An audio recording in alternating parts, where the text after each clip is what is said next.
ధందో అనేది గుజరాతీ పదం. మన వాడుక భాషలో చెప్పాలంటే దందా అంటే బిజినెస్ లేదా డబ్బు సంపాదించడానికి చేసే ప్రయత్నం అని చెప్పవచ్చు. గుజరాతీలు మార్వాడీలు మార్పుని పెట్టుబడికి పెద్ద శత్రువుగా చూస్తారు. అందుకే వారు ఎప్పుడు పెద్దగా మార్పుకు గురికాని ఇండస్ట్రీల్లో పెట్టుబడి పెడతారు. ఒక మార్వాడి చదువుకున్నా చదువుకోకపోయినా తాను డబ్బులు ఎక్కడ ఇన్వెస్ట్ చేసినా 3 సంవత్సరాల్లో తాను పెట్టిన పెట్టుబడి మొత్తం డివిడెండ్ రూపంలో తిరిగి వచ్చే విధంగా ఇన్వెస్ట్ చేస్తాడు. గుజరాతీలు మార్వాడీలు 99% కొత్త తరహా బిజినెస్లపై ఫోకస్ పెట్టడానికి ఇష్టపడరు. ఎందుకంటే అవి ఫెయిల్ అయ్యే అవకాశం ఎక్కువగా ఉంటుందని భావిస్తారు. మీరు రోజు పేపర్లో చూసే ఉంటారు, కొన్ని ఇల్లు లేదా కొన్ని ఫ్యాక్టరీలు వేలంలో అమ్ముతున్నామని బ్యాంకులు పేపర్లో ప్రకటనలు ఇస్తూ ఉంటాయి. చాలామంది వాటిని కొనడానికి ఇష్టపడరు. ఎందుకంటే నష్టాల్లో ఉన్న ఇండస్ట్రీని, నష్టాల్లో ఉన్న బిజినెస్లను కొనాలి అనేది 3వ స్ట్రాటజీ. దీని ప్రకారం కాపీ క్యాట్గా ఉండడం అనేది ఇన్నోవేటర్ అవ్వడం కంటే చాలా బెటర్. అమెరికా మొత్తం జనాభాలో ఇండియన్స్ కేవలం 1% మాత్రమే ఉంటారు. అంటే దాదాపు 30 లక్షల మంది మాత్రమే ఉంటారు. ఇక గుజరాత్ చెందిన వారు ఇంకా తక్కువ సంఖ్యలో ఉంటారు. వీరిలో ఎక్కువ శాతం ఉండేది పటేల్స్. ఇంత తక్కువ సంఖ్యలో ఉన్నప్పటికీ ఈ పటేల్స్ ప్రభావం అమెరికాలో చాలా ఎక్కువగా ఉంటుంది. అది ఎంతలా అంటే అమెరికాలో ఉన్న మొత్తం మోటల్స్లో సగం కన్నా ఎక్కువ మోటల్స్ ఈ పటేళ్ల ఆధీనంలోనే ఉన్నాయి. మోటల్స్ అంటే చిన్న తరహా హోటల్స్గా చెప్పుకోవచ్చు. ఇవి సాధారణంగా 15 నుండి 20 గదులు కలిగి ఉండి పార్కింగ్ సౌకర్యం కూడా కలిగి ఉంటాయి. ఇవి బడ్జెట్ ఫ్రెండ్లీగా ఉండడంతో పాటు ట్రావెలర్స్కి చాలా అనువుగా ఉంటాయి. ఆశ్చర్యకరమైన విషయం ఏంటంటే 1970 కంటే ముందు అమెరికాలో ఒక్క పటేల్ కూడా లేడు. 1970 తర్వాత వారు అమెరికాకు వలస వచ్చారు. గుజరాతీలు మొదటిసారి అమెరికాకి వలస వచ్చినప్పుడు వారి దగ్గర అంతగా డబ్బు లేదు. వారికి ఇంగ్లీష్ మాట్లాడడం కూడా పెద్దగా వచ్చేది కాదు. అలాగే గుజరాతీ వాళ్ళకు సహాయం చేయడానికి అమెరికాలో తెలిసిన వారు కూడా ఎవరూ లేరు. ఇలాంటి పరిస్థితులు ఉన్నప్పటికీ గుజరాతీలు మోటల్ ఇండస్ట్రీలో $40 బిలియన్ ఆస్తుల్ని సంపాదించగలిగారు. అలాగే సంవత్సరానికి $728 మిలియన్ ట్యాక్స్ చెల్లిస్తున్నారు. అంతేకాకుండా 10 లక్షల కంటే ఎక్కువ మంది అమెరికన్లకు తమ మోటల్స్లో ఉద్యోగాలు కల్పించారు.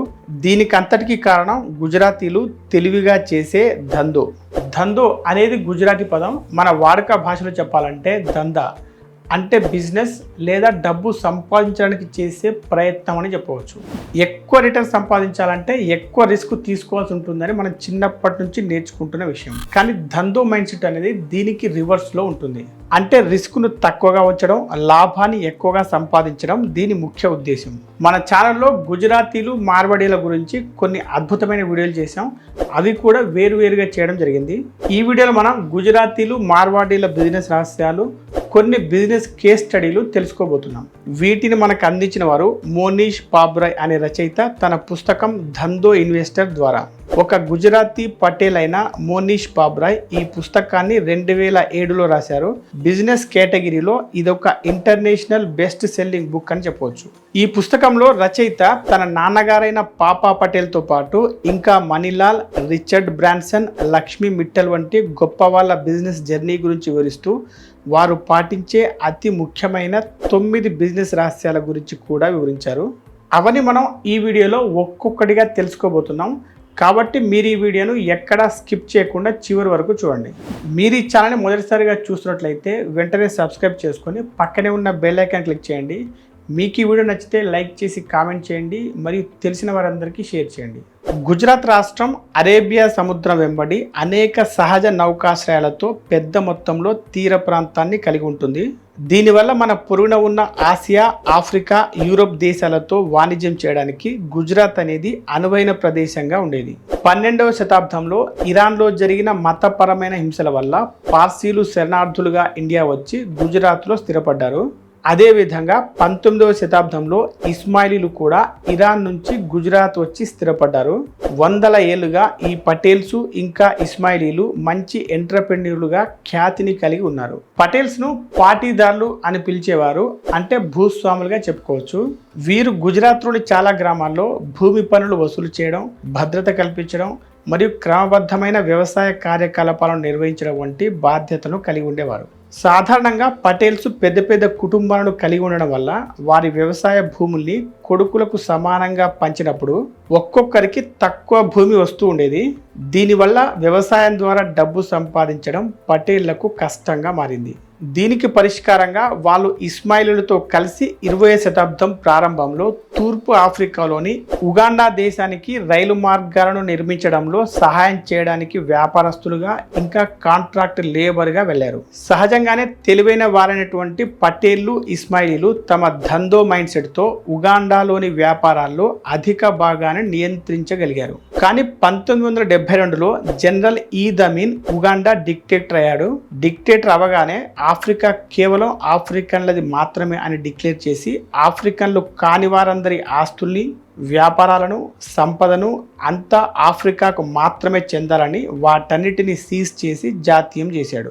దీంతో అక్కడే పుట్టి పెరిగి ఆఫ్రికాలో వ్యాపారం చేస్తున్న 70,000కు పైగా గుజరాతీలు దాదాపు వారి ఆస్తులన్నిటినీ పోగొట్టుకొని ఎటువంటి నష్టపరిహారం లేకుండా 1972 పూర్తయ్యే నాటికి ఆఫ్రికా నుండి తరిమి వేయబడ్డారు. సరిగ్గా అదే సమయంలో కొత్తగా బంగ్లాదేశ్ ఏర్పడడం, ఇంకా బంగ్లాదేశ్ స్వాతంత్ర్యం కోసం పాకిస్తాన్తో యుద్ధం చేస్తూ ఉండడం వల్ల లక్షలాది మంది పేద ప్రజలు బంగ్లాదేశ్ నుండి ఇండియాలోకి శరణార్థులుగా ప్రవేశించారు.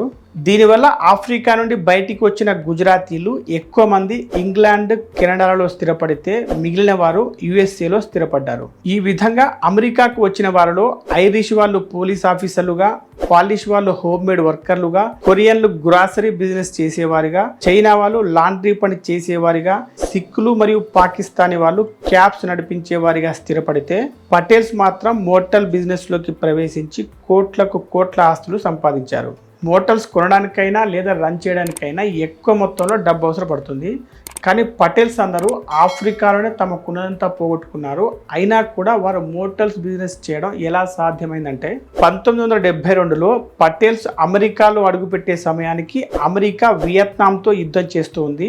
దీనివల్ల అమెరికాలో రిసెషన్ వచ్చింది. ఫలితంగా ఎక్కువ మంది మోటల్ ఓనర్స్ దగ్గర వాటిని నడిపించడానికి కానీ, వాటి కోసం తీసుకున్న లోన్ ఈఎంఐలు కట్టడానికి కానీ డబ్బులు లేకుండా పోయాయి. దీంతో చేసేది లేక బ్యాంకులు చాలా తక్కువ రేటుకే మోటల్స్ని అమ్మడం ప్రారంభించాయి. ఇక్కడ ఒక మంచి అవకాశం ఉందని గమనించిన పటేల్స్ వాళ్ళ దగ్గర ఉన్న కొంత సేవింగ్స్ని డౌన్ పేమెంట్గా వాడి లోన్స్ తీసుకొని చాలా తక్కువ ధరకే హోటల్స్ని కొనడం స్టార్ట్ చేశారు. అదే సమయంలో ఈ పుస్తక రచయిత మోనీష్ పాబ్రాయ్ వాళ్ళ నాన్న పాపా పటేల్, భార్య, 3 పిల్లలతో కలిసి ఉగాండా వదిలి అమెరికాకు రావడం జరిగింది. అలా అమెరికాలో అడుగుపెట్టిన ఆయన తన కుటుంబాన్ని పోషించడానికి ఒక గ్రాసరీ స్టోర్లో పనికి చేరాడు. అలా చేస్తున్న సమయంలోనే ఆయనకు ఒక రోజు గ్రాసరీ స్టోర్కు ఆపోజిట్గా ఉన్న 20 గదుల మోటల్ అమ్మకానికి ఉందనే బోర్డు కనిపించింది. అది చూడగానే ఆయనలో ఉన్న ధందో ఇన్వెస్టర్ ఆలోచించడం మొదలుపెట్టాడు. ఒక్కసారి ఈ మోటల్ని తీసుకుంటే నెల అదనంగా అద్దె కట్టాల్సిన అవసరం ఉండదు. అలాగే గ్రాసరీ స్టోర్ కూడా దగ్గరే ఉంది కాబట్టి మోటల్కి అవసరమైన గ్రాసరీస్ తేవడానికి ఎటువంటి ట్రాన్స్పోర్ట్ ఖర్చులు కూడా ఉండవు. అలా అనుకొని తన దగ్గరున్న సేవింగ్స్ అంటే ఆయన ఉగాండా నుంచి రహస్యంగా తెచ్చుకున్న డబ్బుతో పాటు ఆయన బంధువుల దగ్గర కొంత డబ్బు తీసుకొని $5,000 డౌన్ పేమెంట్తో బ్యాంక్ ఇచ్చిన లోనుతో ఆ మోటల్ని కొనడం జరిగింది. అంత రిసెషన్ సమయంలో కూడా ఇతర మోటల్స్ అన్ని నష్టాలు నడుస్తుంటే మన పటేల్ హోటల్ మాత్రం లాభాలు తెచ్చుకోవడం ప్రారంభించింది. దీనికి ముఖ్య కారణం గుజరాతీలు కాస్ట్ కట్టింగ్స్లో చూపించే నైపుణ్యం. అంతేకాకుండా 1970లలో అమెరికా రెస్టారెంట్లలో వెజిటేరియన్ ఫుడ్ దొరికేది కాదు. ఒకవేళ దొరికినా దానికి కాస్ట్ చాలా ఎక్కువగా ఉండేది. దీనివల్ల మొదటి నుండి వెజిటేరియన్స్ అయిన పటేల్స్ ఎప్పుడూ ఇంట్లోనే వంట చేసుకొని తినేవారు. ఇది వారి ఖర్చుల్ని మరింత తగ్గించింది. ఇంకా మోటల్లో ఉండే చిన్న పెద్ద పనులన్నిటినీ పాపా పటేల్, ఆయన భార్య సొంతంగా చేసుకునేవారు. వీకెండ్స్లో మాత్రం వాళ్ళ పిల్లలు ఇంకా బంధువుల సాయం తీసుకునేవారు. దీనివల్ల వారు అదనంగా పని వాళ్ళని పెట్టుకోవాల్సిన అవసరం లేకుండా పోయింది. ఈ విధంగా కాస్ట్ కట్టింగ్స్ చేసి మిగిలిన మోటల్స్ కంటే తక్కువ రేటుకే రూమ్స్ రెంట్కి ఇవ్వగలిగారు. గుజరాతీ పటేల్స్ అందరూ కూడా ఇదే స్ట్రాటజీని ఫాలో అయ్యి ఒక మోటల్ తర్వాత ఇంకొక మోటల్ కొంటూ అమెరికాలో సగం కంటే ఎక్కువ మోటల్స్ను తమ సొంతం చేసుకోగలిగారు. బ్యాంకులు కూడా మోటల్స్ని లాభదాయకంగా నడిపించడం పటేల్స్ వల్ల మాత్రమే అవుతుంది అని నమ్మేవి. పటేల్స్కు మంచి సపోర్ట్ ఇచ్చేవి. దానికి తగ్గట్టే పటేల్స్ కూడా లోన్ ఈఎంఐలు సమయానికి చెల్లించేవారు, గడువు కంటే ముందే చెల్లించేవారు. ఇది కూడా ఒక స్నోబాల్ ఎఫెక్ట్ లాగా పనిచేసింది. స్నోబాల్ ఎఫెక్ట్ అంటే ఒక ఎత్తైన మంచు కొండ మీద నుంచి ఒక చిన్న స్నోబాల్ను దొర్లిస్తే అది కిందకు చేరుకునేసరికి ఒక పెద్ద స్నోబాల్గా మారిపోతుంది. అదేవిధంగా పటేల్స్ కూడా చిన్న చిన్న మోటల్స్తో ప్రారంభించి క్రమక్రమంగా ఖరీదైన పెద్ద పెద్ద హోటల్స్ని కొన్నారు. అంతేకాకుండా తమ బిజినెస్ స్ట్రాటజీలతో డంకిన్ డోనట్స్, 7-Eleven ఇంకా రకరకాల గ్యాస్ స్టేషన్ల ఫ్రాంచైజీలు తీసుకొని అమెరికాలోనే మోస్ట్ ఇన్ఫ్లుయెన్షియల్ మరియు మోస్ట్ రిచెస్ట్ కమ్యూనిటీగా ఎదిగి మిగిలిన వారి కంటే ప్రత్యేకతను కలిగి ఉన్నారు. ఇప్పుడు మనం మనీలాల్ చౌదరి అనే మరొక గుజరాత్కి సంబంధించిన కేస్ స్టడీ గురించి తెలుసుకుందాం. మనీలాల్ చౌదరి కూడా గుజరాత్ నుంచే వచ్చారు, కానీ ఆయన పటేల్ మాత్రం కాదు. కానీ అతని సంస్కృతి, సాంప్రదాయాలు, నమ్మకాలు అన్ని పటేల్స్ లాగానే ఉంటాయి. వీటితో పాటు ఆయన రక్తంలో కూడా ధందో జీన్స్తో నిండిపోయింది.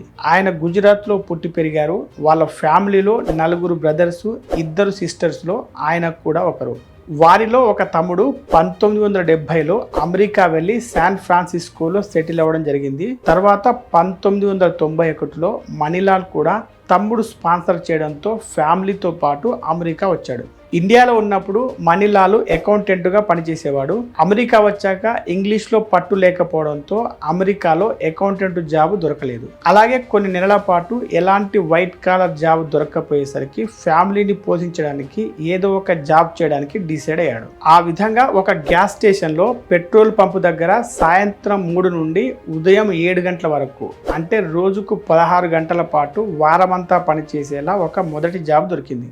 అయితే ఇక్కడ పెద్దగా సంపాదన లేకపోయేసరికి సదరన్ కాలిఫోర్నియాలో చెరోకీ ఇంటర్నేషనల్ అనే పవర్ సప్లై మ్యానుఫ్యాక్చరింగ్ కంపెనీలో స్టాఫ్ని తీసుకుంటున్నారని, అది తన ఫ్రెండ్ అయిన ఒక పటేల్ కంపెనీ అని తెలుసుకొని అక్కడికి ఇంటర్వ్యూకి వెళ్ళి ఆ జాబ్ సంపాదించారు. తర్వాత తన బ్రదర్ దగ్గర కొంత ఫైనాన్షియల్ సపోర్ట్ తీసుకొని దక్షిణ కాలిఫోర్నియాలోనే సెటిల్ అయ్యాడు.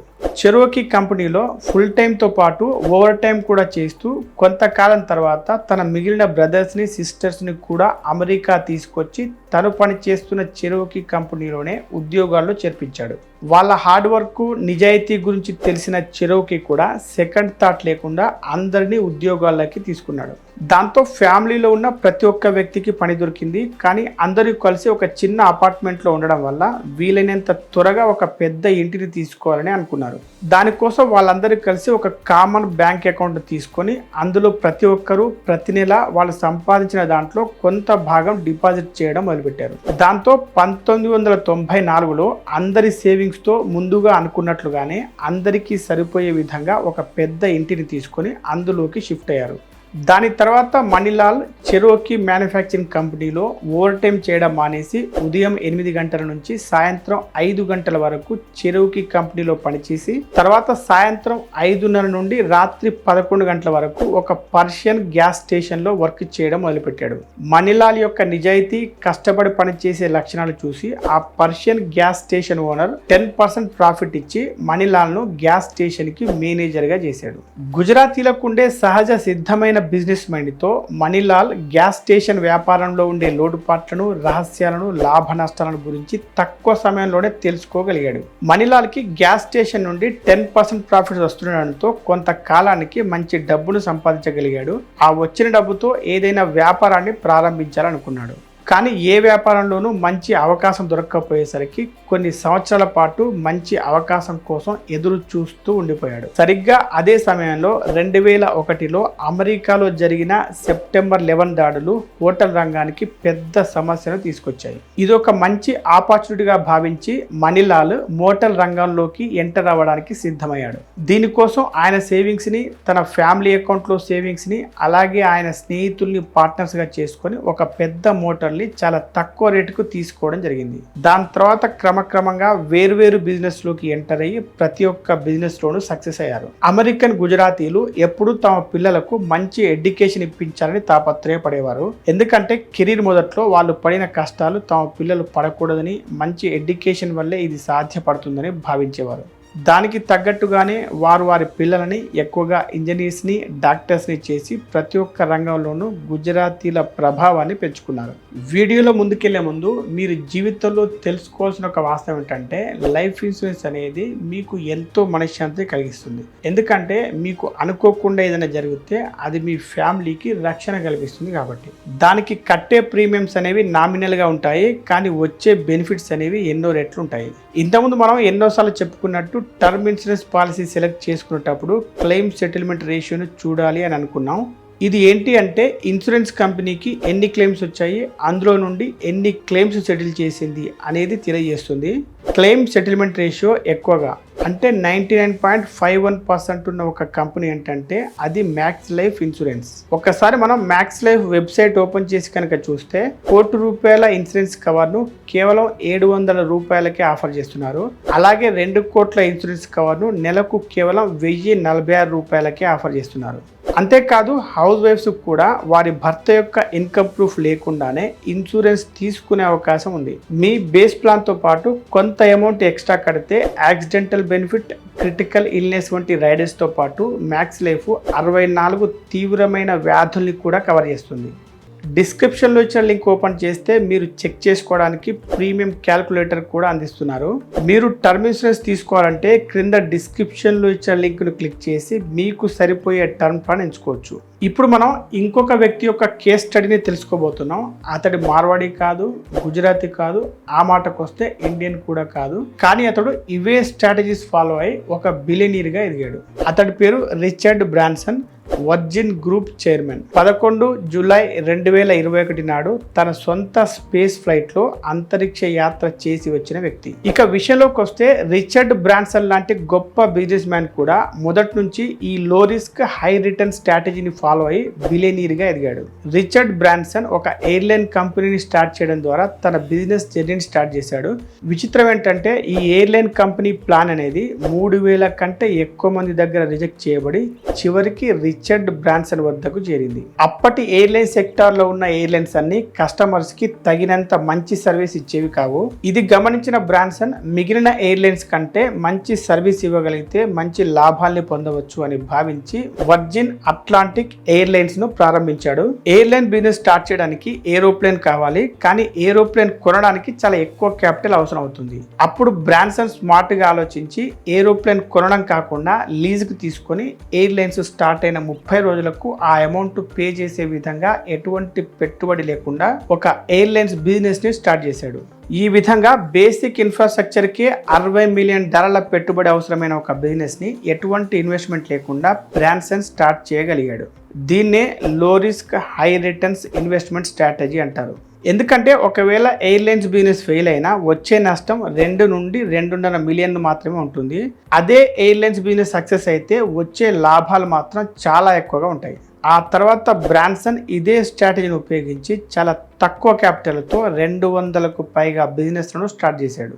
సాధారణంగా ఎక్కువ మంది ప్రజలు ఏదైనా బిజినెస్ చేయాలంటే ఎక్కువ మొత్తంలో పెట్టుబడి అవసరం అవుతుందని భావిస్తారు. కానీ మీరు స్మార్ట్గా క్రియేటివ్గా ఆలోచిస్తే చాలా తక్కువ పెట్టుబడితోనే అదే బిజినెస్ని స్టార్ట్ చేయవచ్చు. ఇదే విషయాన్ని పటేల్స్ ఇంకా బ్రాన్సన్ కూడా నిరూపించారు. ఇప్పుడు మనం ఇంకొక మార్వాడి బిలియనీర్ కేస్ స్టడీ గురించి తెలుసుకుందాం. 2005లో ఫోర్బ్స్ లెక్కల ప్రకారం ప్రపంచంలోనే అత్యంత ధనవంతుల లిస్టులో మొదటి 2 స్థానాల్లో బిల్ గేట్స్, వారెన్ బఫెట్ లాంటి వరల్డ్ ఫేమస్ పేర్లుంటే 3వ స్థానంలో మాత్రం ఒక మార్వాడి పేరు కనిపించింది. ఆ పేరు లక్ష్మీ మిట్టల్. ఇక్కడ ఇంకొక ఇంట్రెస్టింగ్ విషయం ఏంటంటే బిల్ గేట్స్ మరియు లక్ష్మీ మిట్టల్ ఇద్దరు తమ బిజినెస్ జర్నీని ఒకే సమయంలో స్టార్ట్ చేయడం జరిగింది. కాకపోతే బిల్ గేట్స్ చేసే బిజినెస్ లో గ్రోత్ అనేది విశేషంగా ఉంటుంది, ప్రోడక్ట్ సప్లై కూడా కన్వీనియంట్ గా ఉంటుంది. అది ఎలాగంటే ఉదాహరణకు డెల్ కంపెనీ కొత్తగా ఒక పీసీని తయారు చేసి దానిలో మైక్రోసాఫ్ట్ సాఫ్ట్వేర్ని ఇన్స్టాల్ చేసిన ప్రతిసారి దానికి ప్రతిఫలంగా కొన్ని డాలర్లను మైక్రోసాఫ్ట్కి పే చేస్తుంది. అలాగే బెస్ట్ సాఫ్ట్వేర్ ఇంజనీర్స్ని, డెవలపర్స్ని తీసుకోవడానికి ఇన్వెంటరీకి సాధారణంగా పెద్దగా ఖర్చు అయ్యేది కాదు. అంతేకాకుండా ఈ వర్క్ అంతా ఆన్లైన్లోనే జరుగుతూ ఉంటుంది. కానీ లక్ష్మీ మిట్టల్ బిజినెస్ విషయంలో మాత్రం అంత ఈజీగా ఉండేది కాదు. లక్ష్మీ మిట్టల్ ఇండోనేషియాలో నష్టాల్లో ఉండి దివాలా తీసిన ఒక చిన్న స్టీల్ ప్లాంట్ తీసుకోవడం ద్వారా తన బిజినెస్ జర్నీని స్టార్ట్ చేశాడు. స్టీల్ ఇండస్ట్రీ అనేది ఎలాంటి సెక్టర్ అంటే వర్కింగ్ క్యాపిటల్ ఎక్కువ మొత్తంలో అవసరం అవుతుంది. దీంతో పాటు ప్రైసింగ్, ప్రొడక్షన్ కాస్ట్ రెండు ఓనర్స్ కంట్రోల్లో ఉండేవి కావు. ఇన్ని రకాల ప్రాబ్లమ్స్ ఉన్నప్పటికీ లక్ష్మీ మిట్టల్ తన ధందో మైండ్ సెట్తో దివాలా తీసిన కంపెనీని లాభాల బాట పట్టించాడు.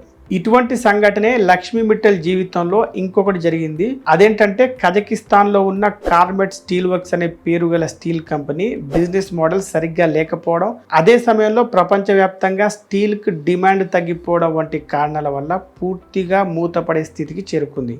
అంతేకాకుండా కొన్ని నెలల పాటు వర్కర్స్కి జీతాలు ఇవ్వలేని పరిస్థితికి చేరుకుంది. ఈ పరిస్థితుల్లో లక్ష్మీ మిట్టల్ ఈ కంపెనీని అక్కడి గవర్నమెంట్ నుండి అక్వైర్ చేసుకున్నాడు. అలా అక్వైర్ చేసుకున్న కేవలం 5 సంవత్సరాల్లోనే మంచి లాభాలు తీసుకొచ్చాడు. అక్కడ పనిచేస్తున్న వర్కర్లందరికీ దేవుళ్ళ మారాడు. ఇవే కాకుండా రొమానియాలోని సైడెక్స్ steel plant, మెక్సికోలోని Silvassa steel plant వంటి కంపెనీల విషయంలో కూడా లక్ష్మీ మిట్టల్ ఇదే స్ట్రాటజీని ఫాలో అయ్యారు. ఒకసారి రచయిత ఒక పార్టీలో తన మార్వాడి ఫ్రెండ్తో ధందో గురించి ఒక సీక్రెట్ చెప్పమని అడిగితే ఆ ఫ్రెండ్ ఏం చెప్పాడంటే, ఒక మార్వాడి చదువుకున్నా చదువుకోకపోయినా తాను డబ్బులు ఎక్కడ ఇన్వెస్ట్ చేసినా 3 సంవత్సరాలు తాను పెట్టిన పెట్టుబడి మొత్తం డివిడెండ్ రూపంలో తిరిగి వచ్చే విధంగా ఇన్వెస్ట్ చేస్తాడు. క్యాపిటల్ సెక్యూరిటీ, రెగ్యులర్ డివిడెండ్, ఇవే వారి గోల్డెన్ రూల్స్ అని చెప్పాడు. ఈ వీడియోలో మనం ఇంతవరకు చెప్పుకున్న మార్వాడీలు, గుజరాతీల కేస్ స్టడీలు చూస్తే మనకు అర్థమయ్యేది ఏంటంటే వీరందరి ప్రయాణాలు వేరువేరుగా ఉన్నప్పటికీ వీరు కామన్గా పాటించినవి 9 స్ట్రాటజీలు అని చెప్పవచ్చు. ఈ 9 స్ట్రాటజీలను ఒకచోట చేర్చి రచయిత దీన్ని ఒక ధందో ఫ్రేమ్వర్క్గా వివరించడం జరిగింది. ఇప్పుడు ఈ ధందో ఫ్రేమ్వర్క్ అంటే ఏంటో తెలుసుకుందాం. Number 1, focus on buying and existing business. గుజరాతీలు, మార్వాడీలు ఎక్కువగా ఎగ్జిస్టింగ్ బిజినెస్ల మీద ఫోకస్ పెడతారు అనేది మొదటి స్ట్రాటజీగా చెప్తారు. గుజరాతీలు, మార్వాడీలు 99% కొత్త తరహా బిజినెస్లపై ఫోకస్ పెట్టడానికి ఇష్టపడరు. ఎందుకంటే అవి ఫెయిల్ అయ్యే అవకాశం ఎక్కువగా ఉంటుందని భావిస్తారు. అందువల్ల వారికి బాగా తెలిసిన బిజినెస్ అయి ఉంటేనే వాళ్ళు దాని మీద పెట్టుబడి పెడతారు. Number 2, buying simple businesses in industries with an ultra slow rate of change. గుజరాతీలు, మార్వాడీలు మార్పుని పెట్టుబడికి పెద్ద శత్రువుగా చూస్తారు. అందుకే వారు ఎప్పుడు పెద్దగా మార్పుకు గురికాని ఇండస్ట్రీల్లో పెట్టుబడి పెడతారు. ఉదాహరణకు మోటల్స్నే తీసుకుంటే మనుషులు దూర ప్రాంతాలకు ప్రయాణం చేసేటప్పుడు మధ్యలో వారు నిద్రపోవడానికి, రిఫ్రెష్ అవ్వడానికి ఖచ్చితంగా మోటల్స్కి కానీ హోటల్స్కి కానీ రావాల్సి ఉంటుంది. ఈ హాస్పిటాలిటీ ఇండస్ట్రీ అనేది దీర్ఘకాలం పెద్దగా మార్పుకు గురికాని ఇండస్ట్రీగా చెప్పవచ్చు. అదే మనం టెక్ ఇండస్ట్రీని తీసుకుంటే టెక్ ఇండస్ట్రీలో మార్పులు అనేవి చాలా ఫ్రీక్వెంట్గా జరుగుతూ ఉంటాయి. ఈ మార్పులకు తగ్గట్టు మనం అప్డేట్ కాకపోతే నష్టాల్ని చవి చూడాల్సి వస్తుంది. Number 3, by distressed businesses in distressed industries. నష్టాల్లో ఉన్న ఇండస్ట్రీని, నష్టాల్లో ఉన్న బిజినెస్లను కొనాలి అనేది 3వ స్ట్రాటజీ. దీనికి మంచి ఉదాహరణగా ఇంతకుముందు చెప్పుకున్నట్లు రిసెషన్ వల్ల పీకల్లోతు నష్టాల్లో ఉన్న మోటల్స్ని కొనడం ద్వారా పాపా పటేల్ ప్రయోజనం పొందగలిగారు. అంటే రచయిత చెప్పేది ఏంటంటే మనం ఇన్వెస్ట్ చేసే ఇండస్ట్రీలు ఎలా ఉండాలంటే ప్రస్తుతం నష్టాల్లో ఉన్న, భవిష్యత్తులో మంచి గ్రోత్ ఉన్న ఇండస్ట్రీల్లో మాత్రమే ఇన్వెస్ట్ చేయాలి. సాధారణంగా అందరూ ఇలాంటి వాటి జోలికి వెళ్ళడానికి భయపడతారు, కానీ ధందో ఇన్వెస్టర్లు మాత్రమే వారికి భిన్నంగా చేస్తారు. అందరూ భయపడి అమ్మేస్తున్నప్పుడు వీళ్ళు ఎగబడి కొంటుంటారు, అందరూ ఎగబడి కొంటున్నప్పుడు వీళ్ళు భయపడి అమ్మేస్తుంటారు. దీనికి మనం ఇంకొక ప్రాక్టికల్ ఎగ్జాంపుల్ కూడా చెప్పుకోవచ్చు. మీరు రోజు పేపర్లో చూసే ఉంటారు, కొన్ని ఇల్లు లేదా కొన్ని ఫ్యాక్టరీలు వేలంలో అమ్ముతున్నామని బ్యాంకులు పేపర్లో ప్రకటనలు ఇస్తూ ఉంటాయి. చాలామంది వాటిని కొనడానికి ఇష్టపడరు, ఎందుకంటే అవి ఇంతకుముందు వరకే కలిసి రాలేదు, మనకేలా కలిసి వస్తాయని పట్టించుకోరు. కానీ మీరు చూస్తే అలాంటి ప్రాపర్టీస్ను ఎక్కువగా కొనేది మార్వాడి వారే. Number 4, buy businesses with durable competitive advantage. The moat. Moat అంటే కందకం అనే అర్థం. ఇంకా ఈజీగా చెప్పాలంటే పూర్వం రోజుల్లో రాజులు శత్రువుల బారి నుంచి కాపాడుకోవడానికి తమ కోట గోడ చుట్టూ లోతుగా తవ్వించిన ఒక కాలువ అని చెప్పవచ్చు.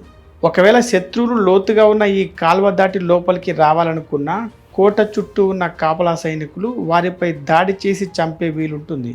అదేవిధంగా వ్యాపారంలో కాంపిటీషన్ కన్నా తక్కువ రేటుకే వస్తువులు అమ్మి మంచి లాభాల్ని సంపాదించే అవకాశం ఉన్న బిజినెస్లు మాత్రమే కొనాలి అనేది ఇక్కడ రచయిత ముఖ్య ఉద్దేశం. Number 5, bet heavily when the odds are overwhelmingly in your favour. ప్రతి ఒక్క బిజినెస్లోనూ నష్టాలు ఉంటాయి, లాభాలు ఉంటాయి. కానీ ధందో ఫ్రేమ్వర్క్ ప్రకారం లాభాల్ని ఎక్కువగా ఇస్తూ నష్టాలు తక్కువగా ఉండే బిజినెస్లో మాత్రమే ఇన్వెస్ట్ చేయాలి. అంతేకాకుండా లాభాలు వచ్చినంత కాలం ఆ బిజినెస్లో ఇన్వెస్ట్ చేస్తూనే ఉండాలి. Number 6, focus on arbitrage. Arbitrage అంటే ఒక వస్తువు ధర ప్లేస్ని బట్టి కాలాన్ని బట్టి మారుతుంటుంది. ఇలా వస్తువుల ధరల్లో జరిగే మార్పుల్ని అడ్వాంటేజ్గా తీసుకొని కొంతమంది లాభాలు పొందుతుంటారు. ఈ పద్ధతిని ఆర్బిట్రేజ్ అంటారు. ఉదాహరణకు ఏ అనే ప్రదేశంలో ఒక సెలూను, బి అనే ప్రదేశంలో మరొక సెలూన్ ఉన్నాయనుకోండి. కానీ ధరల్లో ఉన్న తేడా కారణంగా ఏ అనే ప్రదేశంలో ఉన్న జనం కూడా బి అనే ప్రదేశంలో ఉన్న సెలూన్కి వస్తున్నారనుకోండి. ఈ 2 ప్లేస్ల మధ్య దూరం 5 కిలోమీటర్లు ఉంది. ఇప్పుడు మనం ఈ 2 ప్లేస్లకు మధ్యలో ఒక సెలూన్ ఏర్పాటు చేసి ఈ 2 సెలూన్ల కంటే తక్కువ ధరకు మంచి సర్వీస్ ఇవ్వగలిగితే ఎక్కువ మంది కస్టమర్లను ఆకర్షించవచ్చు.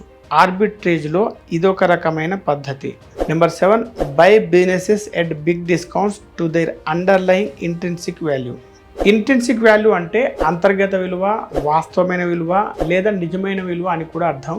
దీన్ని రకరకాలుగా లెక్కిస్తారు. కొంతమంది కంపెనీకి ఉన్న మొత్తం స్థిర చరాస్తుల నుంచి అప్పుల్ని తీసివేయడం ద్వారా, మరికొంతమంది కంపెనీ యొక్క క్యాష్ ఇన్ఫ్లోకి క్యాష్ అవుట్ఫ్లోకి మధ్య ఉన్న తేడాను బట్టి లెక్కిస్తారు.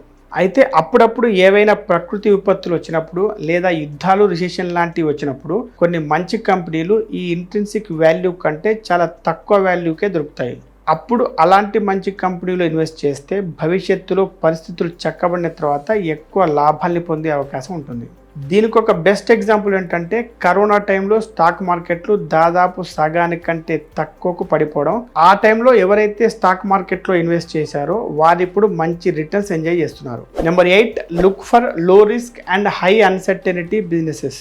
పాపా పటేల్ అంటే ఈ పుస్తక రచయిత అయిన మోనీష్ పాబ్రాయ్ నాన్నగారు కొనుగోలు చేసిన మోటల్ వ్యాపారం పెద్ద ప్రమాదమైనది కానప్పటికీ దానికి ముడిపడిన విషయాలు మాత్రం కొంత అన్సర్టెనిటీని కలిగి ఉన్నాయి. ఉదాహరణకు గ్యాస్ ధరలు. ఒకవేళ రిసెషన్ తగ్గిన తర్వాత కూడా గ్యాస్ ధరలు పెరిగిపోతూ ఉంటే అలాంటప్పుడు కూడా పటేల్ తక్కువ ఛార్జీ చేసేవాడు. కానీ పరిస్థితులు సాధారణ స్థితికి వచ్చాక గ్యాస్ ధరలు తగ్గిపోతే పటేల్ యొక్క లాభాలు అమాంతం పెరిగిపోతాయి. కాబట్టి లో రిస్క్ హై అన్సర్టెనిటీ అనేది ఒక డెడ్లీ కాంబినేషన్గా చెప్పవచ్చు. Number 9, it is better to be a copy cat than an innovator. దీని ప్రకారం కాపీ క్యాట్గా ఉండడం అనేది ఇన్నోవేటర్ అవ్వడం కంటే చాలా బెటర్. ఎందుకంటే ఎగ్జిస్టింగ్ బిజినెస్లు ఎప్పటి నుంచో ఉన్న బిజినెస్లు కాబట్టి వాటిలో ఉండే అడ్వాంటేజెస్, డిసడ్వాంటేజెస్ గురించి సులభంగా తెలుసుకోవచ్చు. అదే కొత్త తరహా బిజినెస్లు అయితే వీటి గురించి తెలుసుకునే అవకాశం ఉండదు. కాబట్టి ఎక్కువ నష్టాలు పొందే అవకాశం ఉంటుంది. ఈ వీడియోలో చెప్పిన విషయాలు బిజినెస్ చేయాలనుకునే వారికి, బిజినెస్ చేస్తున్న వారికి, ఇంకా బిజినెస్ పట్ల ఇంట్రెస్ట్ ఉన్న వారికి ఎంతో ఉపయోగకరంగా ఉంటుందని అనుకుంటున్నాం. ఈ వీడియో మీకు నచ్చితే లైక్ చేసి కామెంట్ చేయండి మరియు తెలిసిన వారందరికీ షేర్ చేయండి. మీరు టర్మ్ ఇన్సూరెన్స్ తీసుకోవాలనుకుంటే క్రింద డిస్క్రిప్షన్లో ఇచ్చిన లింక్ను క్లిక్ చేసి మీకు సరిపోయే టర్మ్ ప్లాన్ ఎంచుకోవచ్చు. B rich, stay rich.